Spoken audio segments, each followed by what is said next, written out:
coração, comunhão, alegria, palavra que ensina a amar. É Deus sempre conosco, de dia, de noite, disposto a andar.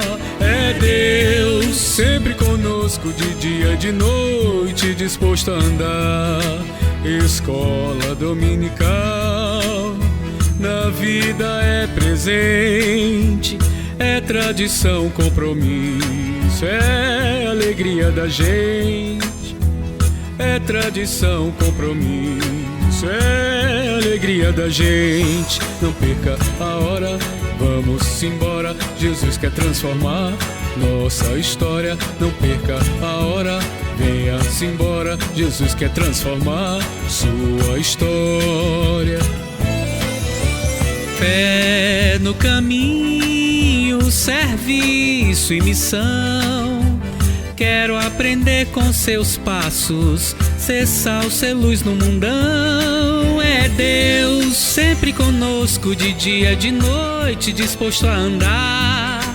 É Deus sempre conosco, de dia e de noite, disposto a andar. Escola dominical, na vida é presente, é tradição, compromisso, é alegria da gente. É tradição, compromisso, é alegria da gente. Não perca a hora, venha-se embora, Jesus quer transformar nossa história. Não perca a hora, venha-se embora, Jesus quer transformar sua história. Não perca a hora, venha-se embora, Jesus quer transformar nossa história.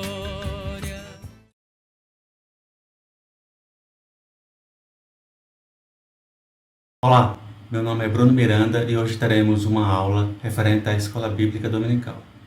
Irei falar sobre o Evangelho de Cristo no que se refere ao agir do povo de Deus na cidade. Hoje, ao longo dos próximos domingos, querendo Deus, falarei do Evangelho de Cristo, primeiro no nosso coração, depois na igreja e, por fim, no mundo. Irei me basear na Escritura e no livro O Evangelho na Vida, do pastor Tim Keller. Antes de começar, vamos a Deus em oração. Senhor Deus e Pai eterno, te adoramos nesse dia. Tu és maravilhoso. Obrigado, Senhor, por essa oportunidade de podermos aprender mais da Tua Palavra. Peço que o Senhor nos ilumine, nos enche da Tua sabedoria e que nos ajude a praticar mais o Evangelho a cada dia. Em nome de Jesus. Amém. Hoje eu começarei a falar sobre o Evangelho na vida, o lar em que vivemos. As pessoas têm muitos problemas e o povo frequentemente passa por muitas dificuldades. Provações, divergências de opiniões, conflitos. No passado, as pessoas que moravam nas cidades também tinham as suas dificuldades, ou até pior. Por exemplo, em 586 a.C., a cidade de Jerusalém foi destruída e a elite da sociedade judaica, os artesãos, os profissionais e os líderes, foi levada à força para a Babilônia. Nesse contexto, o profeta Jeremias recebeu uma palavra do Senhor e escreveu uma carta para esses exilados. Vamos ler o texto bíblico que se encontra em Jeremias, capítulo 29, versículos de 4 a 7. Assim diz o Senhor dos Exércitos, o Deus de Israel, a todos os que estão no exílio, aos quais deportei de Jerusalém para a Babilônia. Edificai casas e habitai nelas, plantai pomares e comei do seu fruto. Casai-vos com mulheres e gerai filhos e filhas, também tomai esposas para vossos filhos e dai vossas filhas em casamento para que tenham filhos e filhas. Multiplicai-vos ali e não venhais a diminuir. Empenhai-vos pela prosperidade da cidade, para onde vos exilei, e orai ao Senhor em favor dela, porque a prosperidade dela será a vossa prosperidade. Assim Deus ordena que o povo exilado na Babilônia edifique casas e viva dentro da cidade. Ordena a plantar e comer do fruto do trabalho desta cidade. Ordena que o povo case e tenha filhos, que o povo se multiplique e que empenhe pela prosperidade da cidade, pois isso resultaria na própria prosperidade do povo. Nós cristãos também não estamos na morada perfeita. Não vivemos em uma cidade santa aos olhos de Deus. Estamos aqui de passagem. Mas a atuação dos cristãos na cidade aqui e agora não deve ser de se fechar para ela, mas de agir em prol de revitalizar a cidade. As cidades não devem ser vistas como monstros, mas como comunidade de pessoas com necessidades. As nossas sociedades vivem em meio à miséria, à violência, ao caos e ao medo. E a igreja deve atuar como novas normas e novos tipos de relacionamentos capazes de lidar com os novos problemas urbanos. Tem que haver um aumento da solidariedade social, oferecer serviços efetivos de esperança. As cidades também têm pessoas espiritualmente sem esperança, há pessoas sem religião, de outras religiões e com estilo de vida extremamente não cristão. Mas muitas dessas pessoas, que muitas vezes são aparentemente mais bondosas e com conhecimento maior do que os próprios cristãos. Os cristãos hoje parecem ter muito pouco impacto na sociedade em geral. Tem pouco impacto na cultura, na política, nas universidades, na arte. Ou seja, os cristãos têm pouco impacto nas várias áreas da vida dentro da sociedade. Parece que não faz parte da cidade.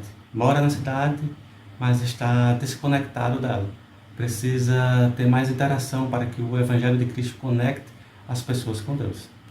Os cristãos precisam prosperar em meio à cidade em que vive. Quando eu falo prosperar, eu quero dizer prosperar no seu conceito vindo do hebraico, que significa ter vigor e bem, apresentar um crescimento em todas as dimensões da vida. Quando temos essa vida de prosperidade, essa vida próspera, buscamos servir e amar o lugar em que vivemos. E para termos uma ação que busca servir e amar o lugar em que vivemos, temos que ter entendimento do Evangelho. Por exemplo, podemos nos questionar como as pessoas entendem o relacionamento com Deus. Em geral, tem dois modos errados de entender o nosso relacionamento com Deus. A primeira e pior podemos chamar de irreligião, que é rejeitar a Deus e viver a vida do jeito que bem entender. É o caso de grande afastamento de Deus. Não é o nosso caso. E a segunda forma errada de se relacionar com Deus é a religião do mérito. Ou seja, é seguir a Deus e fazer a sua vontade, de tal modo que obedecemos a lei e buscamos ser justos a um ponto no qual nós julgamos merecer a própria salvação. Muitos visualizam a Deus como seu ajudador, mestre, etc. Mas também seu desempenho moral lhe serve como meio de salvação. É possível até que os nossos esforços de obedecer não passem de um modo de se buscar ser o nosso próprio Salvador. Ao se agir assim de forma religiosa, somente se arrepende de seus pecados gerais, mas não se arrepende de sua justiça própria. O resultado dessas duas formas erradas de se relacionar com Deus é que em ambos os casos se evita Deus como Salvador e Senhor. Ambos os grupos de pessoas buscam manter o controle da própria vida, tanto o legalismo, moralismo religioso, como o relativismo secular e religioso, são estratégias diferentes de autossalvação. Essas duas formas de se relacionar com Deus são erradas e não agradam a Deus. Quando oferecemos alguma coisa a Deus na esperança de obtermos bênçãos do céu, ou qualquer outra coisa em troca, não estamos fazendo nada para Deus, na verdade, mas estamos fazendo para nós mesmos. E somente uma experiência da graça nos transforma para que façamos coisas boas, simplesmente porque é bom fazê-las e por causa de Deus. A forma correta de se relacionar com Deus é a forma do Evangelho, pois por meio do Evangelho o nosso modo de se relacionar com Deus se altera. Os cristãos se arrependem tanto dos seus pecados como de sua justiça própria. A salvação é pela graça.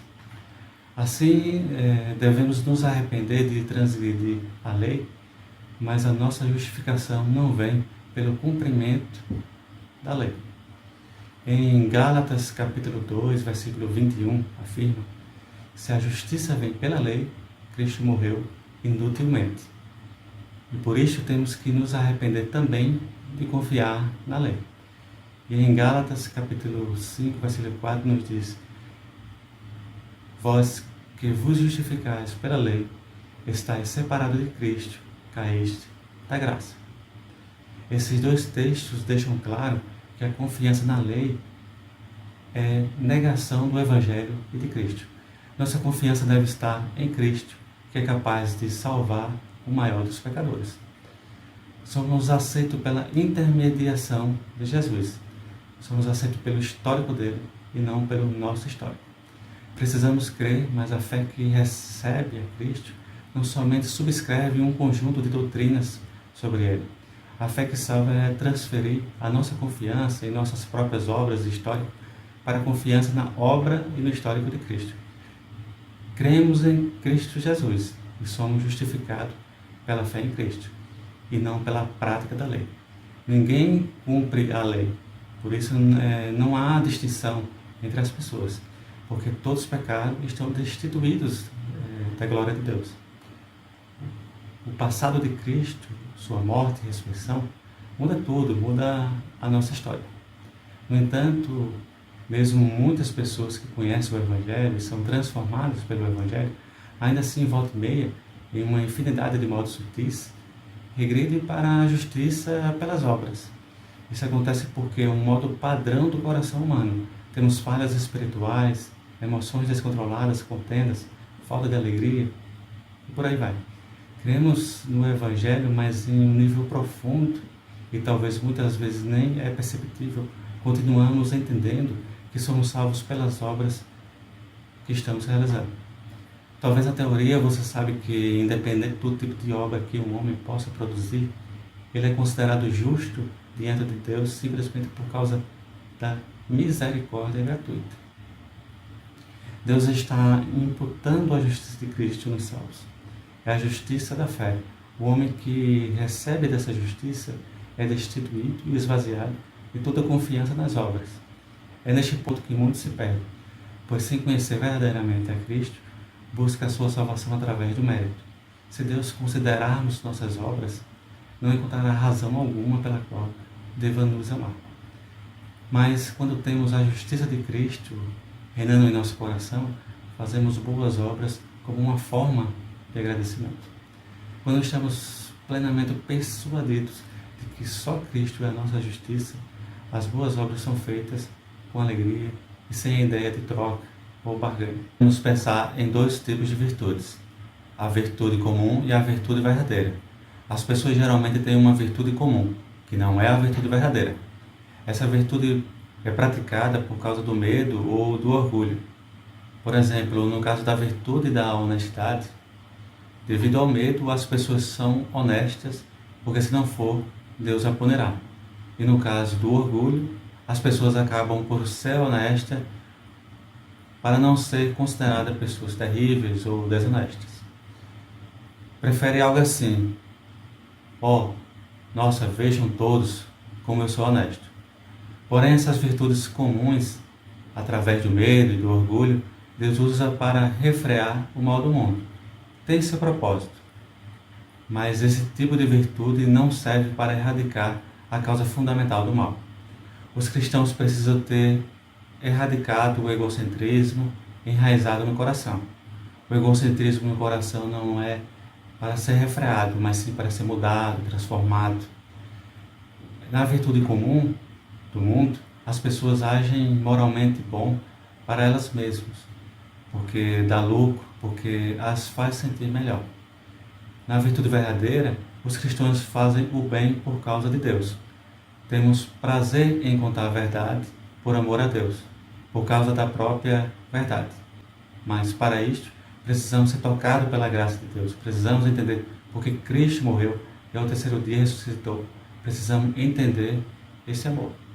Isso destrói nosso orgulho porque entendemos a profundidade da nossa perdição. Isso destrói nosso medo. Está com medo por quê? Deus morreu por você quando você era inimigo dele. O amor de Deus é maior do que o nosso pecado. Esse amor transforma o nosso coração. Cristo cumpriu a lei de modo que podemos ser salvos por pura graça. Cumprir a lei não era uma mera opção, era uma exigência de Deus. Cristo a cumpriu e, portanto, agora já não há condenação para os que estão em Cristo Jesus.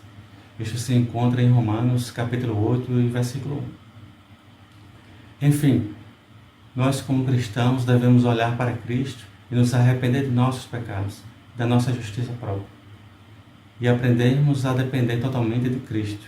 Aí estamos livres para fazer boas obras e ter uma atuação efetiva na cidade. Isso leva à união da cidade. O Evangelho começa a ser vivido na cidade. O Evangelho começa a ser vivido na vida. Irmãos, é maravilhoso manter nosso olhar firmes em Cristo, não é mesmo? Vamos a Deus em oração.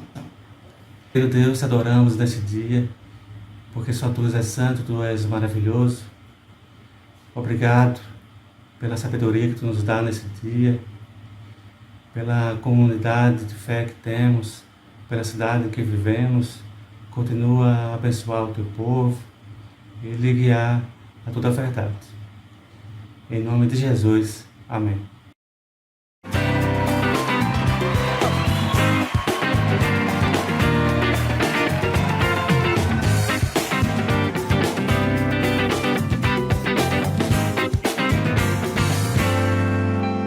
O meu Deus é maior que os meus problemas. Boa noite, galera. Tranquilo? Alan Salvati na voz. Tô aqui pra fazer um convite pra você. Você tá cansado da vida do dia a dia? O mundo está te oprimindo? Jogue os seus problemas fora. Venha pra igreja, IPI de Lorena, uma igreja viva. O pastor vai estar trazendo uma nova série de mensagens onde fala sobre jogando a toalha. Traga os seus problemas que Deus vai confortar o seu coração. Vem jovens, vem pra cá. IPI de Lorena, uma igreja viva. É nóis, tamo junto.